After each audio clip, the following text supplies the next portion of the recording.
अस्सलामुअलैकुम वरहमतुल्लाहि वबरकातुहू। मेरा नाम मोहम्मद मुइज़ है। आज का हमारा टॉपिक फ़ोटोसिंथेसिस से रिलेटेड है। फ़ोटोसिंथेसिस क्या है? The process in which plant, algae and some bacteria convert light energy into chemical energy in the form of organic compound. These organic compound especially carbohydrates like glucose। अब photosynthesis क्या है? ये एक ऐसा process है, इसमें अलजी, कुछ बैक्टीरिया और प्लांट्स लाइट एनर्जी को केमिकल एनर्जी में तब्दील करते हैं। किस लिए?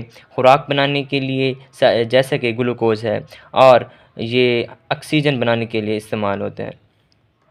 अब लाइट एनर्जी इस्तेमाल हो रही है, बैक्टीरिया और एल्गी इसको इस्तेमाल करके केमिकल एनर्जी में तब्दील कर रहे हैं और ऑर्गेनिक कंपाउंड जैसे कि ग्लूकोज बना रहे हैं।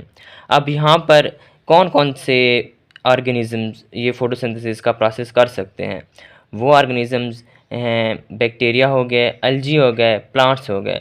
अब ये बात नोट कर लें कि फंजाई और एनिमल्स ये प्रोसेस नहीं कर सकते। इसकी इक्वेशन ये है, 6 मालिक्यूल कार्बन डाइऑक्साइड के और 6 मालिक्यूल वाटर के जब मिलते हैं, लाइट की मौजूदगी में और क्लोरोफिल लाजमी है ये, और ग्लूकोज और ऑक्सीजन बनाते हैं। अब अगला पॉइंट है अक्रेंस। फोटोसिंथेसिस कहाँ शुरू होती है? Photosynthesis occur in chloroplast of plant cells. अब ये क्लोरोप्लास्ट क्या है? क्लोरोप्लास्ट एक ऑर्गेनेली है। Organelle contain chlorophyll. Organelle contain chlorophyll. ये क्लोरोफिल इसके अंदर मौजूद होता है। अब ये क्लोरोफिल क्या है? ये एक ग्रीन पिगमेंट है जो कि सनलाइट को कैप्चर करने में मदद देता है। अब जब सनलाइट ही कैप्चर होगी, फिर जाकर हमारा फोटोसिंथेसिस का प्रोसेस स्टार्ट होगा। इसके अब 2 स्टेजेस हैं। फोटोसिंथेसिस के 2 स्टेजेस हैं, एक लाइट डिपेंडेंट रिएक्शन और दूसरा है लाइट इंडिपेंडेंट यानी कैल्विन साइकिल है। अब लाइट डिपेंडेंट रिएक्शन को थोड़ा सा टच कर लेते हैं। ये क्या है?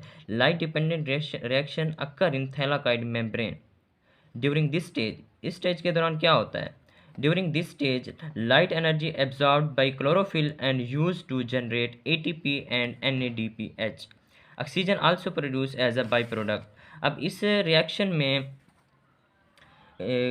में क्लोरोफिल लाइट को जज्ब करता है।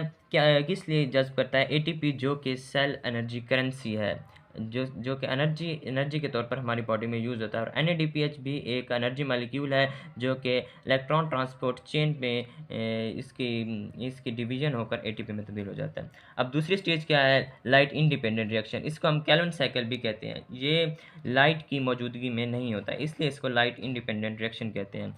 ये कहाँ अक्कर होता है? इसके अक्रेंस क्या है? Light independent reaction occur in stroma of chloroplast. Chloroplast वही ऑर्गेनेली है जो प्लांट्स में पाई जाती है, इसके अंदर क्लोरोफिल वगैरह होता है। अब इसके अंदर क्या प्रोसेस होता है? ATP और NADPH यूज्ड होते हैं, जो कि लाइट डिपेंडेंट रिएक्शन में बने थे। ये दोनों यूज़ होकर क्या करते हैं? कार्बन फिक्सेशन में मदद देते हैं। ये कार्बन को फिक्स करते हैं, किस लिए? कि हमारे पास ग्लूकोज बन जाए as a byproduct, as a food के तौर पर। अब हमारा अगला पॉइंट क्या है?